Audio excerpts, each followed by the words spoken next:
പാഠം 889 നാടകാന്തം അബദ്ധം.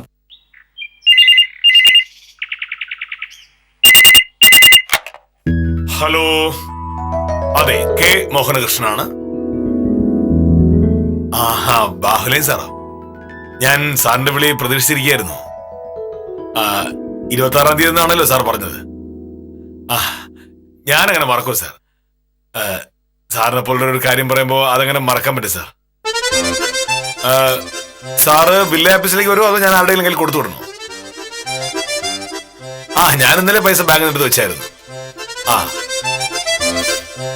അതെന്താ സാർ, ഞാൻ കൃത്യം 9:38 ഇവിടെ നിന്ന് പുറപ്പെടാറുള്ളത്. അതിനു മുമ്പ് ആളെ അയച്ചാൽ മതി. ശരി സാർ. എന്താണ് വലിയ ഭവ്യതയിലും മര്യാദയിലും ഒരു സംസാരം? ഇതിനു മുന്നേ ഇങ്ങനെ കണ്ടിട്ടേ ഇല്ലല്ലോ. ഫോണിൽ അപ്പുറത്തുള്ളയാൾ ആരാണ് എന്നതിനനുസരിച്ച് സംസാര രീതിയിൽ ചില മാറ്റങ്ങൾ വരും. വില്ലേജ് ഓഫീസിൽ വന്ന് അവിഹിതമായ രീതിയിൽ എന്തെങ്കിലും സാധിക്കാൻ നോക്കുന്ന ആളാണെങ്കിൽ ഞാൻ ദേഷ്യത്തിൽ സംസാരിച്ചെന്നിരിക്കും. പക്ഷേ ഇപ്പോൾ വിളിച്ചത് ബാഹുലേൻ സാറാണ്. അതുകൊണ്ട് ഞാൻ മാന്യമായി സംസാരിച്ചു. ഏത് Bahuleyan sir? Panchayat secretary Bahuleyan sir. സാറിനെ പോലെ മാന്യനും നാട്ടുകാർ ബഹുമാനിക്കുകയും ചെയ്യുന്ന ഒരാളോട് സംസാരിക്കുമ്പോ ഞാൻ അങ്ങേറ്റം മര്യാദ കാണിച്ചല്ലേ പറ്റൂ. ഈ പഞ്ചായത്ത് സെക്രട്ടറിയും വില്ലേജ് ഓഫീസറും തമ്മിൽ എന്താ ഇടപാട്?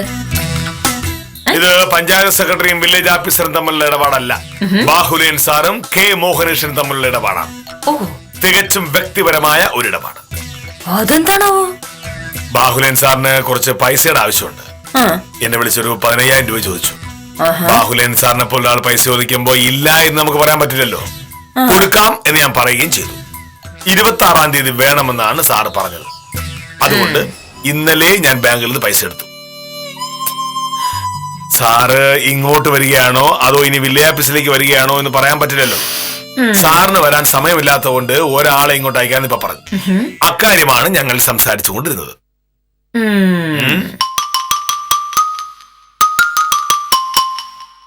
അത് കൊള്ളാലോ.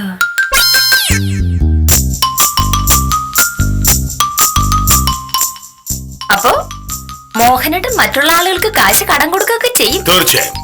പക്ഷേ ചോദിക്കുന്ന എല്ലാവർക്കും എടുത്ത് കൊടുക്കില്ല. 2 കാര്യങ്ങൾ ബോധ്യപ്പെട്ടാൽ മാത്രമേ കെ മോഹനകൃഷ്ണൻ സാർ പണം കടം കൊടുക്കൂ. എന്തൊക്കെയാണോ ആ 2 കാര്യങ്ങൾ?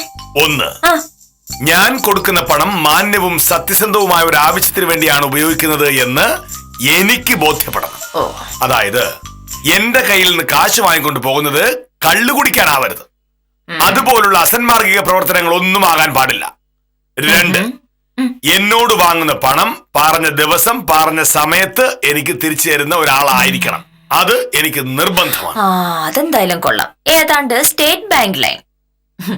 അല്ല, ബാങ്കിൽ നിന്ന് പണം കടം വാങ്ങുമ്പോ എന്തിനാണ് വാങ്ങുന്നത് നമ്മൾ പറയണമല്ലോ. അതുപോലെ തന്നെ കൃത്യമായി പണം തിരിച്ചടയ്ക്കാൻ പറ്റുന്ന ആളാണോന്നും അവർ നോക്കും. ഇതും അതൊക്കെ തന്നെയാണല്ലേ? അല്ല, വ്യത്യാസമുണ്ട്. ബാങ്കുകാർ കടം കൊടുക്കുന്ന പൈസക്ക് പലിശ വാങ്ങും. ഞാനത് ചെയ്യുന്നില്ല. നമുക്ക് സാമൂഹ്യ സേവനമാണല്ലോ ലക്ഷ്യം. ആമേ, എന്റെ കയ്യിൽ പണമുണ്ടായിരിക്കുകയും എനിക്ക് വിശ്വാസമുള്ള മറ്റൊരാൾക്ക് പണത്തിന് അത്യാവശ്യമായി വരികയും ചെയ്യുമ്പോൾ പണം കടം കൊടുക്കുന്നതിൽ ഒരു തെറ്റുമില്ല. തെറ്റില്ല എന്ന് മാത്രമല്ല, അതൊരു വലിയ പുണ്യപ്രവൃത്തിയുമാണ്. മോഹനേട്ടൻ ബാഹുലേൻ സാറിന് പണം കടം കൊടുക്കുന്നതിൽ എനിക്ക് ഒരു വിരോധവും ഇല്ല. പക്ഷെ കാശിന് അത്യാവശ്യമുള്ള വേറെ പലരും മോഹനേട്ടനോട് കാശ് ചോദിച്ചിട്ടുണ്ട്. അന്നൊന്നും മോഹനേട്ടൻ ഒരാൾക്ക് ഒരു 10 പൈസ കൊടുത്തിട്ടില്ല. ഞാൻ പറഞ്ഞല്ലോ, എന്റെ വ്യവസ്ഥകളുമായി ഒത്തുപോകുന്നവർക്ക് മാത്രമേ ഞാൻ പണം കടം കൊടുക്കൂ.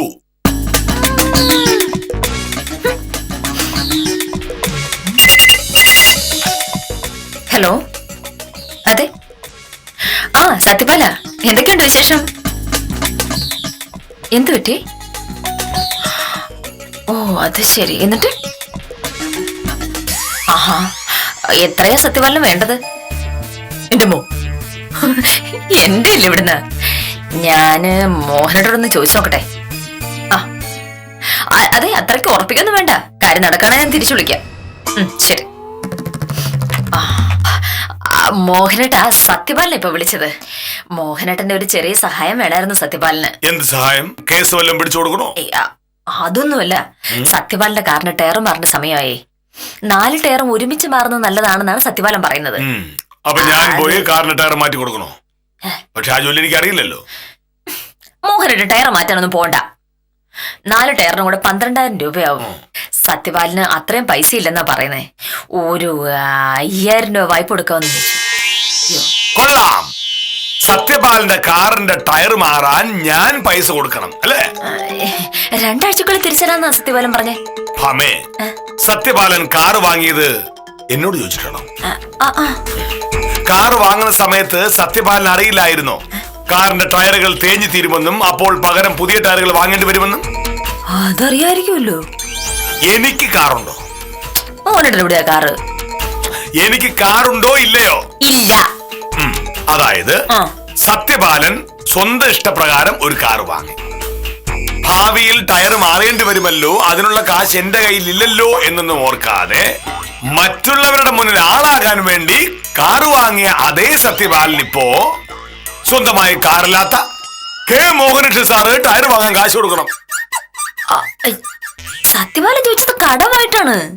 2 ആഴ്ചക്കുള്ളിൽ തിരിച്ചരാന്ന് പറഞ്ഞല്ലോ. ഞാൻ കഴിഞ്ഞ ആഴ്ച റോഡിലൂടെ നടന്നു പോകുമ്പോ സത്യപാലൻ കാറ് കൊണ്ടുവന്ന് നിർത്തിയിട്ട് ഒരു ചോദ്യം എന്നോട്,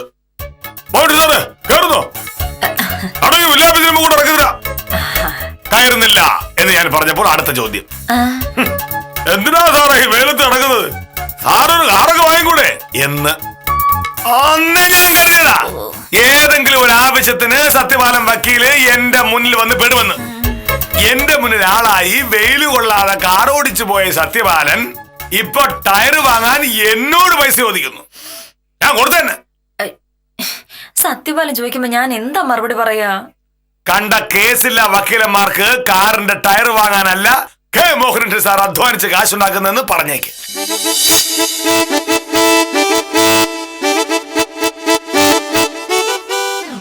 വില്ലാപ്പസറ കള്ളത്തരം ഇന്ന് ഞാൻ പൊളിച്ചരാവേ.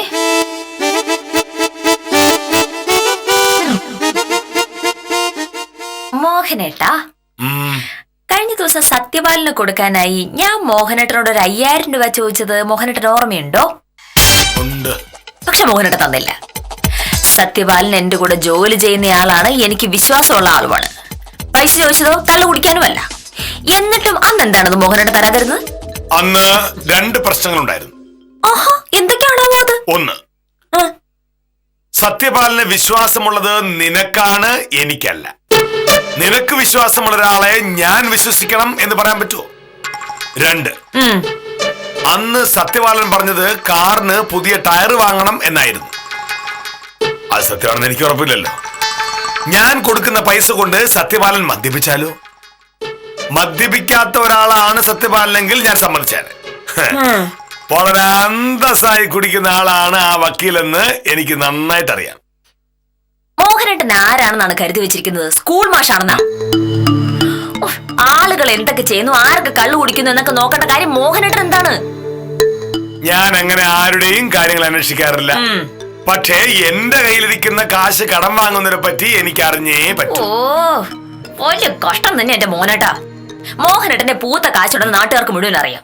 എന്നാലോ ഒരാൾക്ക് ഒരു 10 പൈസ പോലും മോഹനേട്ടൻ കൊടുക്കില്ല. ചുമ്മാതല്ല നാട്ടുകാർ മോഹനേട്ടൻ അറുത്ത് കൈക്ക് ഉപ്പ് തേക്കാതെ എന്ന് വിളിക്കുന്നത്. എന്റെ കയ്യിൽ കാശുണ്ട് എന്നുള്ളത് നേരാ. പക്ഷേ അത് നാട്ടുകാർക്ക് വാരിക്കോരി കൊടുക്കാനുള്ളതല്ല. കാശ് കയ്യിൽ വെച്ചുകൊണ്ട് ഇല്ല എന്ന് പറയുമ്പോ നാട്ടുകാർ എന്ത് കരുതുമെന്നാണ്? എന്നോട് ആരെങ്കിലും പൈസ ചോദിച്ചാൽ ഞാൻ ഇല്ല എന്ന് പറയാറില്ല. വേറെന്തെങ്കിലുമൊക്കെ ന്യായം പറഞ്ഞ് ഞാൻ അപ്പൊ രക്ഷപ്പെടും. ആ ന്യായം ആരും വിശ്വസിക്കുന്നാണ്? ആരും വിശ്വസിക്കൂല. ആര് പറഞ്ഞു? പറയുന്നത് ഞാനാണെങ്കിൽ ഉറപ്പായിട്ട് വിശ്വസിക്കും. മെനിഞ്ഞാന്ന് ഉച്ച കഴിഞ്ഞുണ്ടായ സംഭവം പറയാം. കാട്ടുപറമ്പിൽ ജോണിക്കുട്ടി എന്നെ കാണാൻ വില്ലേജ് ഓഫീസിലേക്ക് വന്നു. സാറിനെ ഒന്ന് സഹായിച്ചേ പറ്റൂ. അത്രയ്ക്ക് അത്യാവശ്യമായതുകൊണ്ടാണ് ഞാൻ സാറിനെ കാണാൻ പോണത്. ഒരു 5,000 രൂപ എനിക്ക് തന്ന് സാറ് സഹായിക്കണം.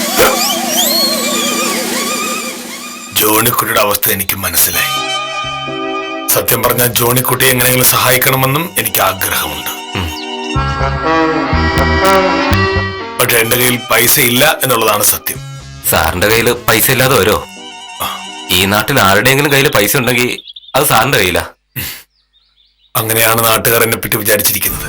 പക്ഷേ സത്യാവസ്ഥ എന്താണെന്ന് ജോണിക്കുട്ടിക്ക് അറിയാമോ? ഓരോ ദിവസവും കടന്നുകൂടാൻ ഞാൻ പെടുന്ന പാട് എനിക്ക് അറിയൂ. നാട്ടുകാർ നോക്കുമ്പോ ഞാനൊരു വില്ലേജ് ഓഫീസറാണ്, നല്ല ശമ്പളമുണ്ട്, ഭാര്യ വക്കീലാണ്, അവൾക്കും ധാരാളം ഫീസുകൾ കിട്ടുന്നുണ്ട്. എനിക്കാണെങ്കിൽ അങ്ങനെ വലിയ ചെലവൊന്നുമില്ല. പക്ഷേ അതൊക്കെ പുറമേ നോക്കുമ്പോ തോന്നാണ് ജോണിക്കുട്ടി.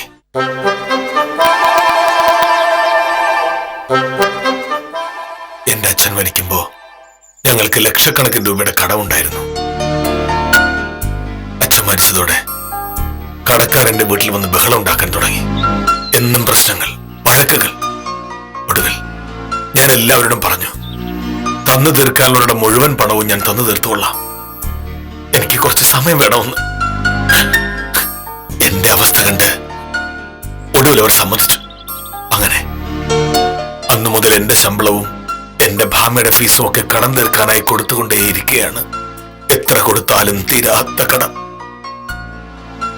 സത്യത്തിൽ എനിക്കും എന്റെ ഭാമയ്ക്കും നിത്യചെലവിനുള്ള കാശ് മാത്രമേ ബാക്കിയുണ്ടാവൂ. എന്തിനേറെ, ഒരാൾക്കൊരു തലവേദനയോ പനിയോ വന്നാൽ ചികിത്സിക്കാനുള്ള കാശ് പോലും ഞങ്ങളുടെ കയ്യിലില്ല ജോണിക്കുട്ടി. എല്ലാരും പറയും മോഹനകൃഷ്ണ സാർ പിശുക്കനാണ്, അറുത്ത കൈക്ക് ഉപ്പ് തയ്ക്കാത്തവനാണെന്നൊക്കെ. ഞാൻ പിശുക്കുന്നത് എന്തുകൊണ്ടാണെന്ന് ജോണിക്കുട്ടിക്ക് ഇപ്പൊ മനസ്സിലായില്ലേ? ഇതുപോലൊരു സ്കൂട്ടറൊക്കെ വാങ്ങണമെന്ന് എനിക്ക് അതിയായ ആഗ്രഹമുണ്ട്. പക്ഷെ പണം വേണ്ടേ? സ്കൂട്ടർ വാങ്ങിയാലും പെട്രോൾ അടിക്കണ്ടേ? അതിനൊന്നും നിവൃത്തിയില്ലാത്തത് കൊണ്ടാണ് രാവിലെ 2.5 കിലോമീറ്റർ നടന്ന് ഞാൻ ഈ ആഫീസ് വരെ വരുന്നത്. ജോണിക്കുട്ടിക്ക് അറിയാമോ, ആഫീസിലേക്ക് നടന്നു വരുന്ന കേരളത്തിലെ ഒരേ ഒരു വില്ലേജ് ഓഫീസർ കെ മോഹനകൃഷ്ണൻ സാറാണ്.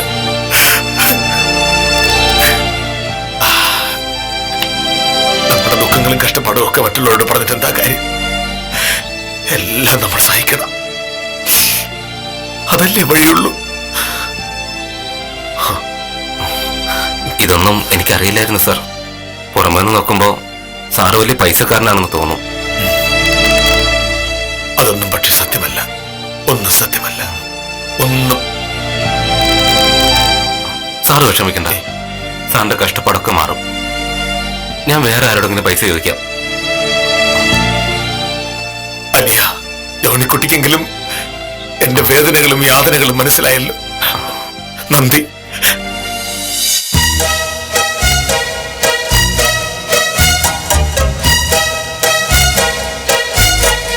ഞാൻ പറഞ്ഞ കഥകൾ ജോണിക്കുട്ടി വിശ്വസിച്ചു. സത്യം പറഞ്ഞ എന്റെ അവസ്ഥ ഓർത്ത് അവന് സഹതാപം തോന്നിക്കാണും. എനിക്കൊന്നുമില്ല. ജോണിക്കുട്ടിക്ക് ബുദ്ധി ഉണ്ടായിരുന്നെങ്കിൽ മോഹനേട്ടൻ പറഞ്ഞ മുഴുവൻ നുണയാന്ന് അയാൾക്ക് മനസ്സിലായേനെ. അത് നിനക്ക് എന്റെ അഭിനയത്തെ പറ്റി അറിയാഞ്ഞിട്ടാ. അന്ന് ജോണിക്കുട്ടിയോട് പറഞ്ഞ കാര്യങ്ങൾ അതേപോലെ നിന്നോടും പറഞ്ഞാൽ നീയും വിശ്വസിക്കും, കരയും. ഭാമേ, എന്താ അഭിനയത്തിന്റെ കാര്യത്തിൽ കെ മോഹനകൃഷ്ണൻ സാർ ഒരു മഹാസംഭവമാണ്. നടികർ തിലകം കെ മോഹനേട്ടൻ സാറ് ചെല്ല്. ബാഹുലേ സാറ് പറഞ്ഞു വിട്ട ആളായിരിക്കും. അയാൾ വരാൻ നേരമായില്ലല്ലോ, ഇത് വേറെ ആരെങ്കിലും ആയിരിക്കും. നീ പോയി നോക്ക്. ചെല്ല്.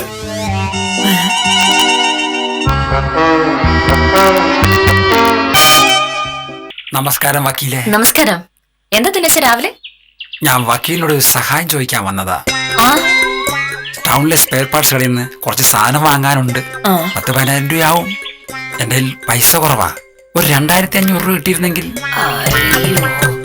നാളെ മറ്റന്നാളെ തിരിച്ചു തരാം. അല്ല, എന്റെ കയ്യിൽ ഇപ്പൊ ഇല്ല.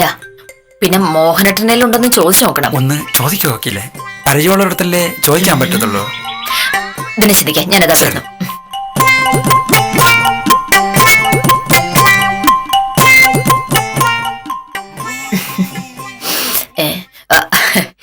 വർക്ക്ഷോപ്പിലെ ദിനേശനാണേ വന്നത്. അതെ, ഇവിടെ 2500 രൂപ കൊടുക്കാമോന്ന് ചോദിച്ചു. അല്ല, ടൗണിലെ കടയിൽ നിന്ന് വർക്ക്ഷോപ്പിലേക്ക് സാധനങ്ങൾ വാങ്ങാനാ. കയ്യിലുള്ള പൈസ തികയില്ലാന്ന്. 2 ദിവസത്തിനുള്ളിൽ തിരിച്ചരാന്ന് പറഞ്ഞു. ദിനേശന്റെ വർക്ക്ഷോപ്പിലേക്ക് സാധനങ്ങൾ വാങ്ങുന്നതിന് ഞാൻ പൈസ കൊടുക്കുന്നത് എന്തിനാണ്? എനിക്കാണെങ്കിൽ സ്വന്തമായിട്ടൊരു സൈക്കിൾ പോലും ഇല്ല. അങ്ങനെയല്ല, എന്റെ സ്കൂട്ടറിന് എന്ത് പ്രശ്നം ഉണ്ടായാലും അത് ശരിയാക്കി തരുന്നത് ദിനേശനല്ലേ. കഴിഞ്ഞ ദിവസം വഴി വെച്ച് സ്കൂട്ടറിന് ഒരു പ്രശ്നം ഉണ്ടായപ്പോ ഞാൻ ദിനേശനെ വിളിച്ചു. 10 മിനിറ്റുള്ളിൽ ദിനേശൻ സ്ഥലത്തെത്തി വണ്ടി ശരിയാക്കി തന്നു എന്ന് മാത്രമല്ല, അതിലൊരു 10 പൈസ പോലും എന്നോട് വാങ്ങിയില്ല. പൈസ വാങ്ങില്ലായിരുന്നു? ഇല്ല. ഇതാണ് ദിനേശന്റെ കുഴപ്പം. ജോലി ചെയ്തതിന്റെ കൂലി വാങ്ങാതെ നിന്നെ സോപ്പിട്ട അതേ ദിനേശൻ ഇപ്പോ കടം ചോദിക്കാനായി നിന്നെ കാണാൻ വന്നിരിക്കുന്നു. ഇങ്ങനെ ഒരാളെ വിശ്വസിച്ച് ഞാൻ എങ്ങനെ കടം കൊടുക്കും? ഞാനൊന്ന് പറയട്ടെ. ഞാൻ പറയട്ടെ, ദിനേശന് ജോലി ചെയ്ത് പണം സമ്പാദിക്കാൻ അറിയില്ല എന്ന് അയാൾ തന്നെ ഇപ്പൊ തെളിയിച്ചിരിക്കുകയാണല്ലോ. അങ്ങനെ ഒരാൾക്ക് കടം കൊടുക്കാൻ എന്റെ കയ്യിൽ പൈസയില്ല. അങ്ങനെ പറയല്ലേ എന്റെ മോനേട്ടാ. എന്നോട് വലിയ സ്നേഹവും ബഹുമാനമൊക്കെ ഉള്ള ആളാ ഈ ദിനേശൻ. അങ്ങനെ ഒരാളോട് ഞാൻ പൈസ ഇല്ലെന്ന് എങ്ങനെ പറയാ? നിനക്ക് പറയാൻ ബുദ്ധിമുട്ടാണ്, ഞാൻ പറയാം. മോനേട്ടാ എന്താ പറയാ മോനു? ഞാൻ എന്താണ് പറയാൻ പോകുന്നതെന്ന് അറിയണമെങ്കിൽ നീ വാ. അല്ല, അയ്യോ, എന്താ മോനോട്ടും പറയാ? നമസ്കാരം സാർ. നമസ്കാരം. ദിനേശൻ വന്നത് എന്തിനാണെന്ന് ഭാമ പറഞ്ഞു. എനിക്ക് ദിനേശനെ സഹായിക്കണമെന്ന് വലിയ ആഗ്രഹമുണ്ട്. ഒരു 2500 രൂപ മതി. നാളെ മറ്റന്നാളെ തിരിച്ചു തന്നേക്കാം. ദിനേശനെ പോലെ ഒരാൾ ഒരു സഹായം ചോദിക്കുമ്പോൾ അത് ചെയ്യാതിരിക്കുന്ന എങ്ങനെയല്ലേ ഭാമേ? ഭാമയുടെ സ്കൂട്ടർ കേടായപ്പോഴൊക്കെ ഓടി വന്ന് സഹായിച്ചത് ദിനേശനാണെന്ന് ഭാമ എന്നോട് പറഞ്ഞു. അതറിഞ്ഞപ്പോഴേ ദിനേശനെ അങ്ങോട്ട് വന്ന് കണ്ട് നന്ദി പറയണമെന്ന് ആഗ്രഹിച്ചതാ. നിർഭാഗ്യവശാൽ സമയം കിട്ടിയില്ല. നന്ദിയൊന്നും വേണ്ട സാർ. വക്കീലിനൊരു സഹായം ആവശ്യമുള്ളപ്പോ സഹായിക്കേണ്ടത് എന്റെ കടമയല്ലേ? അത് ദിനേശന്റെ നല്ല മനസ്സ്. സത്യത്തിൽ നല്ല മനസ്സുള്ളവർക്ക് എന്നും പ്രശ്നമാണ് ദിനേശ. ദിനേശൻ സത്യസന്ധനാണ്, സ്നേഹമുള്ളവനാണ്. പക്ഷെ ഇപ്പൊ ഒരാവശ്യം വന്നപ്പോ 2500 രൂപ കയ്യിലില്ല. ഞാനും ഒരു നല്ല മനുഷ്യനാണെന്ന് ദിനേശന് അറിയാലോ.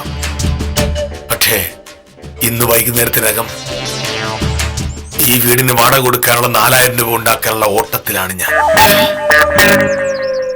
കഴിഞ്ഞ 5-ാം തീയതി കൊടുക്കേണ്ട വാടകയാണ്. എന്ത് ചെയ്യാം? ശമ്പളം കിട്ടിയ കാശ് മുഴുവൻ എന്റെ അമ്മാവന് കൊടുക്കേണ്ടി വന്നു. അമ്മാവൻ ഒരു രോഗിയാണ്. ഉൽപ്പലാക്ഷൻ ചേട്ടൻ വാടക ചോദിച്ചെന്നും ഈ വീട്ടിലേക്ക് കടന്നു വരും. ഞാൻ എന്ത് ചെയ്യാം? കയ്യിൽ പൈസ വേണ്ടേ? എന്റെ ശമ്പളമല്ലാതെ വേറെ ഒരൊറ്റ പൈസ ഞങ്ങൾക്ക് വരുമാനമില്ല ദിനേശ, വരുമാനമില്ല. ഭാമയ്ക്കാണെങ്കിൽ ഈ മാസം ഒരൊറ്റ രൂപ ഫീസ് കിട്ടിയിട്ടില്ല.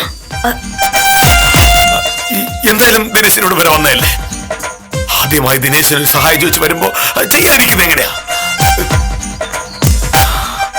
ഞാൻ എവിടെന്നെങ്കിലും പലിശയ്ക്ക് വാങ്ങി പൈസ തന്നേ. അയ്യോ, അതൊന്നും വേണ്ട സാർ. ഇല്ല ഇല്ല, ദിനേശന് പൈസ തരായിരുന്ന ഞങ്ങൾക്ക് പ്രയാസമാവും. യോഹന്നാൻ ചേട്ടൻ 5 രൂപ പലിശയ്ക്ക് പൈസ തരും. ഞാനത് വാങ്ങിത്തരാം. ഏയ്, അത് വേണ്ട. പൈസ ഞാൻ എങ്ങനെയെങ്കിലും സംഘടിപ്പിച്ചോളാം. പക്ഷെ എന്നെ സഹായിക്കാൻ സാറ് കാണിച്ച നല്ല മനസ്സുണ്ടല്ലോ, എനിക്കത് മതി. എന്നാൽ ദിനേശൻ പൊയ്ക്കോളൂ. പക്ഷെ ഇനി പൈസക്ക് എങ്ങനെ ആവശ്യം വന്നാൽ നേരെ ഇങ്ങോട്ട് വന്നോളാം.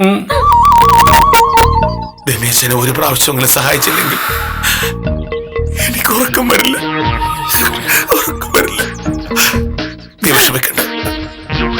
അടുത്ത പ്രാവശ്യം നമുക്ക് എന്തെങ്കിലും ചെയ്യാം. എന്നോട് ക്ഷമിക്കും. സാറിന്റെ അമ്മാവന്റെ കാര്യം എനിക്കറിയില്ലായിരുന്നു വക്കീലെ. എനിക്ക് എന്താ? അല്ല, അമ്മാവനും മോഹനേട്ടന് ഇത്രയും പൈസ കൊടുത്തവരെ ഞാനും അറിഞ്ഞില്ല. അപ്പൊ ശരി ദിനേശൻ ചെല്ല. ഞാൻ വന്നത് ബുദ്ധിമുട്ടായോ? അങ്ങനെയില്ല, മോഹനേട്ടൻ ഇതൊക്കെ വലിയ സന്തോഷം. അപ്പൊ ശരി. ശരി എന്നാ പോട്ടെ.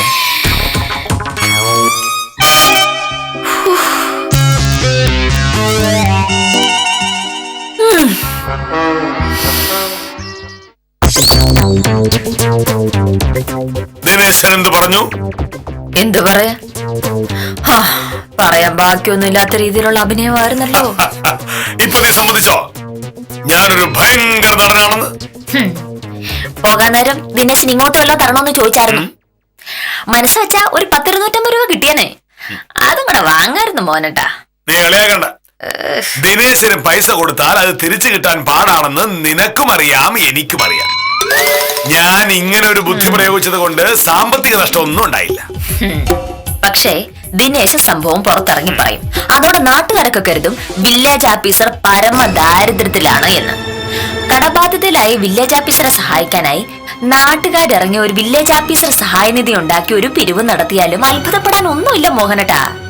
അങ്ങനെ നാട്ടുകാർ നല്ലൊരു സംഖ്യ പിരിച്ചുകൊണ്ട് വന്നാലും അതും ഒരു ഉളുപ്പുമില്ലാതെ മോഹനട്ട കൈനീട്ടി വാങ്ങുന്നുള്ള കാര്യം എനിക്കറിയാം. എനിക്ക് അർഹതയില്ലാത്ത ഒരു പൈസ ഞാൻ വാങ്ങില്ല. ഇത് കണ്ടോ, ഇത് ഞാൻ കഷ്ടപ്പെട്ട് സമ്പാദിച്ച പൈസ.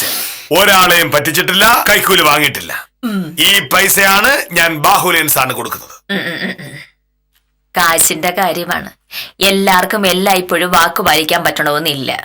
മോഹനട്ട് നീ കൊടുക്കുന്ന പൈസ ബാഹുലേയൻ സാറിന് പറഞ്ഞ സമയത്ത് തരാതിരിക്കാൻ പറ്റുമ്പോഴാണ് സംഗതി വഷളാകാൻ പോകുന്നത്. അന്ന് വില്ലേജ് ഓഫീസറുടെ ഭാവം കരുണത്തിൽ നിന്ന് രൗദ്രത്തിലേക്ക് മാറുന്ന ഒരു മാറ്റം ഉണ്ടപ്പാ. അതാണ് എനിക്ക് കാണേണ്ടത്. അത് കാണാമെന്ന് നിന്റെ ധാരണ വെറുതെ. ബാഹുലേയൻ സാർ ഒരു വാക്ക് പറഞ്ഞാൽ വാക്കാണെന്ന് എനിക്ക് ഉറപ്പുണ്ട്. സാറേ,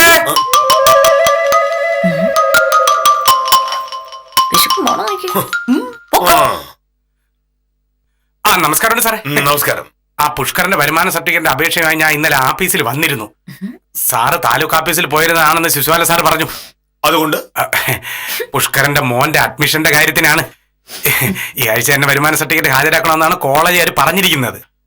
അതുകൊണ്ട് നാളെയോ മറ്റന്നാളോ സർട്ടിഫിക്കറ്റ് കിട്ടിയിരുന്നെങ്കിൽ നല്ലതായിരുന്നു.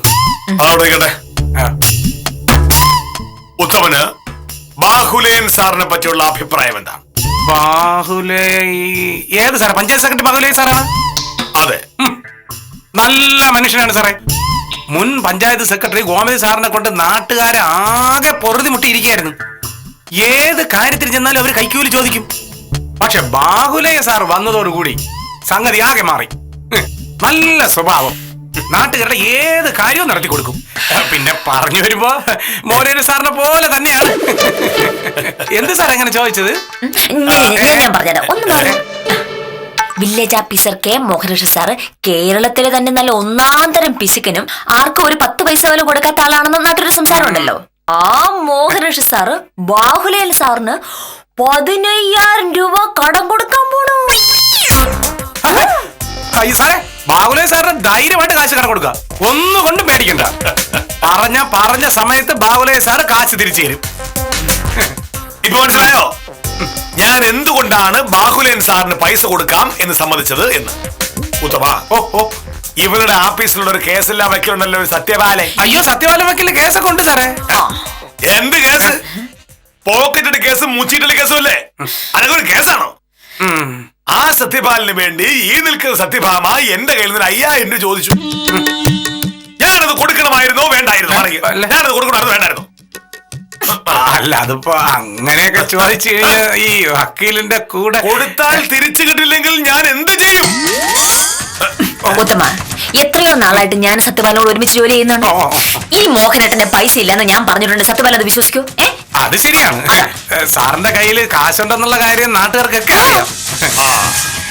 ഉത്തമ, അത്തരം സാഹചര്യങ്ങളിൽ നമ്മൾ ബുദ്ധി പ്രയോഗിക്കും. കാട്ടുപറമ്പിൽ ജോണിക്കുട്ടി എന്നോട് പണം കടം ചോദിക്കാൻ വന്നപ്പോ എന്താ ഉണ്ടായതെന്ന് ഞാൻ ഭാമയ്ക്ക് പറഞ്ഞു കൊടുത്തു. ഇനി മേലിൽ ജോണിക്കുട്ടി എന്നോട് പണം കടം ചോദിക്കില്ല. ഓ, അപ്പൊ അങ്ങനെ ഒരു സംഭവം ഉണ്ടായല്ലേ? അപ്പൊ അതാണ് കാര്യം. എന്ത്? ഞാന് ഇന്നലെ വൈകിട്ട് ജോണിക്കുട്ടിയെ കണ്ടിരുന്നു.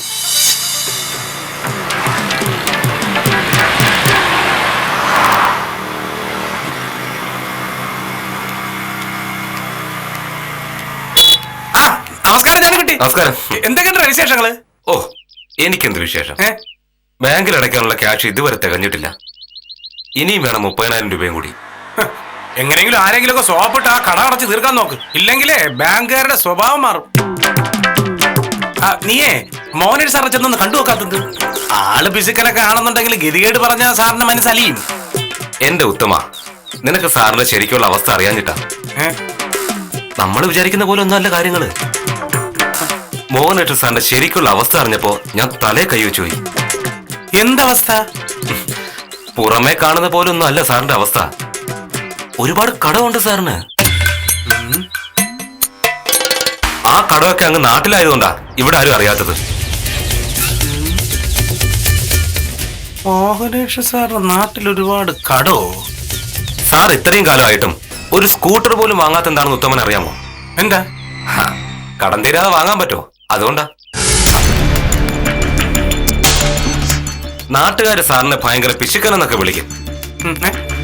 കാറ് വാങ്ങണമെന്ന് സാറിന് ആഗ്രഹമില്ലാഞ്ഞിട്ടല്ല, കാശ് വേണ്ട കയ്യില്.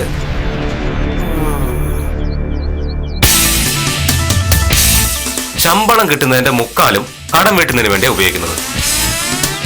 ബാക്കി കാശ് കൊണ്ട് കഷ്ടപ്പെട്ട സാറ് ജീവിക്കുന്നത്. പാവം, പുറമേ നോക്കുമ്പോ വലിയ പൈസക്കാരനാണെന്ന് തോന്നും. പക്ഷെ സത്യം എന്തോ, 3 നേരം ഭക്ഷണം കഴിക്കാൻ പോലും പ്രയാസത്തിലാ സാറ്.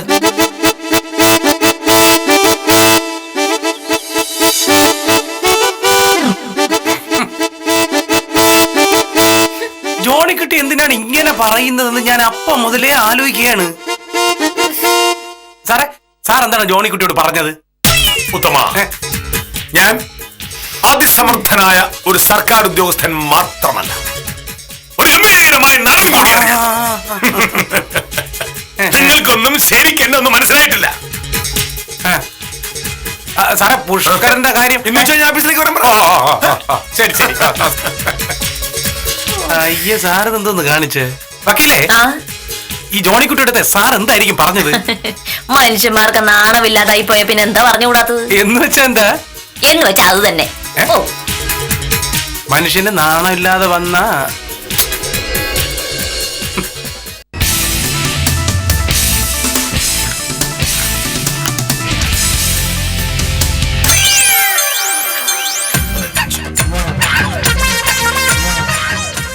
ഒരു കാര്യം ഞാൻ പറയുമ്പോൾ നിനക്ക് വിശ്വാസം വരില്ല, പക്ഷേ മറ്റുള്ളവർ അത് പറയുമ്പോൾ നിനക്ക് വിശ്വസിക്കാതിരിക്കാൻ പറ്റില്ലല്ലോ.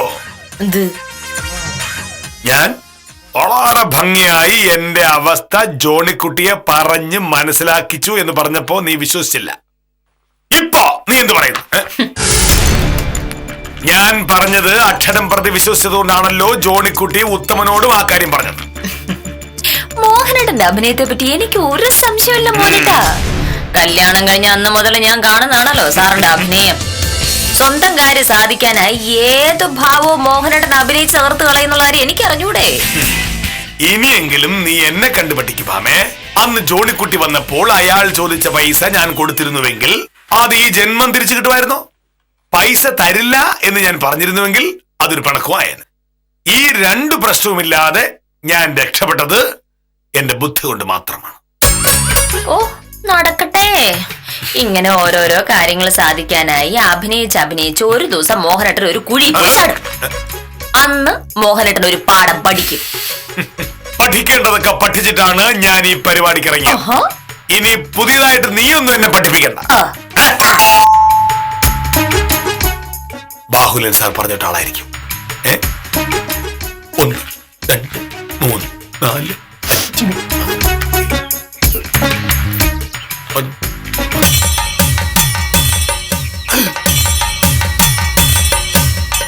ജോണിക്കുട്ടി.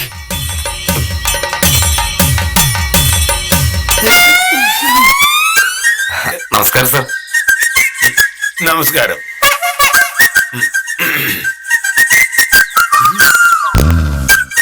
എന്താ ജോണിക്കുട്ടി രാവിലെ? ഞാൻ വന്നത് അന്നേ ഞാൻ പറഞ്ഞല്ലേ ജോണിക്കുട്ടി എന്റെ അവസ്ഥയെ പറ്റി. ഒരു 4-5 വർഷമെങ്കിലും കഴിയാതെ എന്റെ കടം വീടില്ല. അത് കഴിഞ്ഞ് ജോണിക്കുട്ടി വന്നോളൂ. എത്ര രൂപ വേണമെങ്കിലും ഞാൻ തന്നോളാം. ആ നോക്കൂ, ഇതാണ് എന്റെ ഭാര്യ സത്യഭാമ, വക്കീലാണ്. എനിക്കറിയാം. കാര്യം പറഞ്ഞ ഇവൾ വക്കീലാണ്. പക്ഷെ ജോണിക്കുട്ടിക്ക് അറിയാലോ, നമ്മുടെ നാട്ടിൽ 12,000 വക്കീലന്മാരുണ്ട്. കേസൊക്കെ ആണെങ്കിൽ തീരെ കുറവ്. അതുകൊണ്ട് തന്നെ എന്റെ ഭാമയ്ക്ക് തീരെ വരുമാനമില്ല. അല്ലേ ഭാമേ? അത് സാർ മെനിങ്ങാന്ന് പറഞ്ഞതല്ലേ? ആ, ഞാൻ പറഞ്ഞത് സത്യമാണെന്ന് ജോണിക്കുട്ടിക്ക് മനസ്സിലായിരുന്നല്ലോ. ആ, അതുകൊണ്ടാണല്ലോ ജോണിക്കുട്ടി ഉത്തമനോട് ഞാൻ പറഞ്ഞതൊക്കെ പറഞ്ഞത്. സത്യത്തിൽ ഇന്നെനിക്ക് കുറെ പൈസ ആവശ്യമുള്ള ദിവസമാണ്. 50,000 രൂപ വേണം. പക്ഷെ എന്ത് ചെയ്യാന്? ഈ പലരുടെ കയ്യിൽ നിന്ന് കടം വാങ്ങിയതാ. 15,000 രൂപ ആയിട്ടുള്ളൂ. ഇനിയിപ്പോ ഭാമയുടെ മാലയോ വളയോ പണയം വെക്കേണ്ടതായിട്ട് വരും. അല്ലേ ഭാമേ? സാറ് എന്തെങ്കിലുമൊക്കെ ചെയ്യും. ഓ ഞാൻ വന്നത് അതൊന്നും പറയാനല്ല. പിന്നെ പഞ്ചായത്ത് സെക്രട്ടറി ബാബുരാജ് സാർ പറഞ്ഞിട്ടാ ഞാൻ വന്നത്. സാർ ഒരു 15,000 രൂപ തരും, അത് വാങ്ങിക്കൊണ്ടുവരാൻ പറഞ്ഞു. എന്താ? ബാബുരാജ് സാറ് പുതിയതായിട്ട് വാങ്ങിയ ഭൂമിയുടെ എഗ്രിമെന്റ് ഇന്നാണല്ലോ. പൈസ തികയാത്തുണ്ട്, സാറിനോട് കടം ചോദിച്ചെന്നും സാർ അത് കൊടുക്കാന്ന് പറഞ്ഞെന്നും ബാബുരാജ് സാർ പറഞ്ഞു. ഞാനാ സാറേ ആ കച്ചവടത്തിലെ ബ്രോക്കർ. നന്നായി.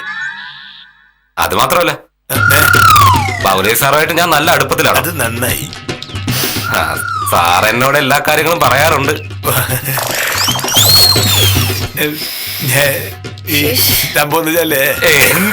സാറിനെ അധികം അഭിനയിച്ച് കഷ്ടപ്പെടണ്ട. ബാബുരാജ് സാറ് പറഞ്ഞ പൈസ തന്നാ ഞാനങ്ങ് പോയേക്കാം. അല്ല, എന്തെങ്കിലും സംശയം ഉണ്ടെങ്കിൽ ബാബുരാജ് സാറിനൊന്ന് വിളിച്ചു ചോദിച്ചാൽ മതി. സാറ് വിളിച്ച് പറഞ്ഞിട്ടുണ്ടെന്നാ എന്നോട് പറഞ്ഞത്. അതെ, പറഞ്ഞിട്ടുണ്ടെന്ന് തോന്നുന്നു. അല്ലേ ബാമേ? പറഞ്ഞിട്ടുണ്ടായിരിക്കും. 15,000 രൂപയുണ്ട്. എന്തായാലും ഒന്ന് എണ്ണി നോക്കിയേക്കാം. ആള് സാറല്ലേ? 10,000 തന്നിട്ട് 15,000 ഉണ്ടെന്ന് പറഞ്ഞാലോ? സാർ അത് അഭിനയിച്ച് ഫലിപ്പിക്കുകയും ചെയ്യും.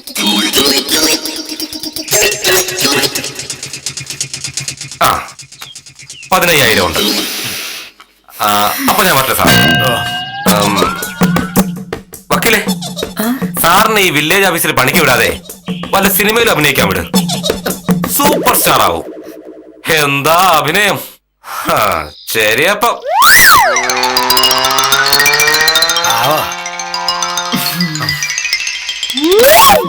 മോഹനട്ട, നാടകത്തിന്റെ ക്ലൈമാക്സ് അത് കാസറേ. ഇങ്ങനൊരു വഴിത്തിരിവ് അത് ഞാൻ പ്രതീക്ഷിച്ചില്ല. ആണല്ലേ? അതെ, ഇനിയേ ആരെങ്കിലും പൈസ ചോദിച്ചു വരുമ്പോ പുതുതായിട്ട് ഇറക്കാൻ നമ്പർ വല്ലതും കയ്യിലുണ്ടോ? ഇല്ലല്ലേ? ഈ കഥ ജോണിക്കുട്ടി നാട്ടുകാരോട് മുഴുവൻ പറഞ്ഞു കഴിയുമ്പോ നാട്ടുകാര് മോഹനേട്ടനെ പറ്റി എന്ത് കരുതെന്നാണ് ഞാനിപ്പോ ആലോചിച്ചോണ്ടിരിക്കുന്നത്.